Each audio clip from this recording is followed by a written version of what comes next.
Hey folks, everything new under the sun. What you're looking at is, this is a Cardo Packtalk Slim. Now this is broken. I bought it off eBay, and someone had pulled some wires off it, so it doesn't work.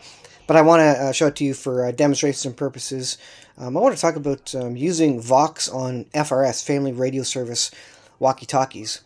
Now, these motorcycle Bluetooth communication devices, they work up to 1 kilometer, depending on how the mesh is set up or the communication method. Usually, it's a 500 meters, and you connect from this device to the next one. Then there's a hop from that device to the next one.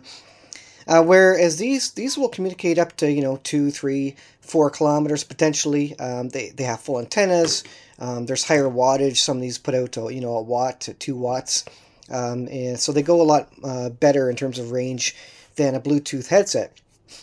Now, these have Vox features where you can use an earphone, which has an inline microphone. This is the microphone here. And so you stick that in your ear, and you can, it's called a Vox feature.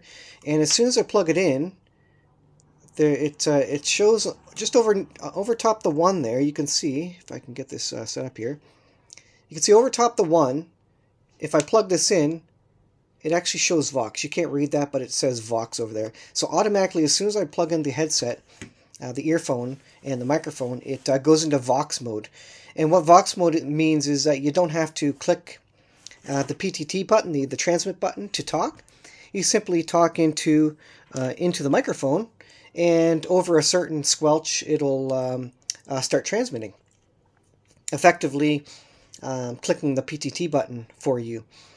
So it works well, and it seems like a nice cheap alternative to really high-priced Bluetooth communicators like this, which would otherwise be $300-400 Canadian to purchase if you want to. I didn't spend that much on this thing.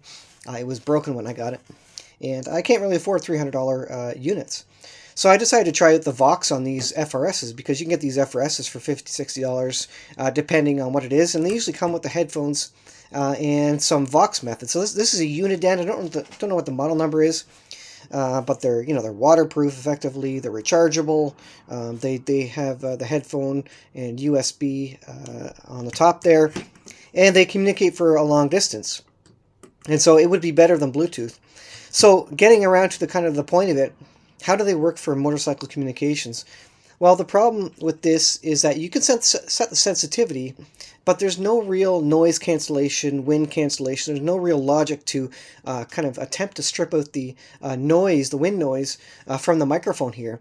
Plus the fact that because it's got to pick up your voice and start communicating, to start transmitting, versus what seems like an always-on transmit, on the Bluetooth, it means the first few syllables or the first couple of words that you speak are not included in the transmission.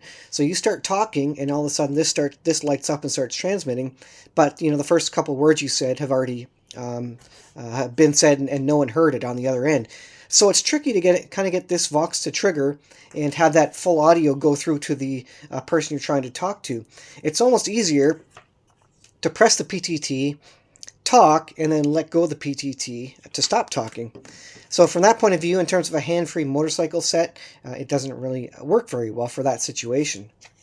But I hadn't seen anybody really discuss that or try it out, and I did try it out, and so the wind noise cancellation isn't there.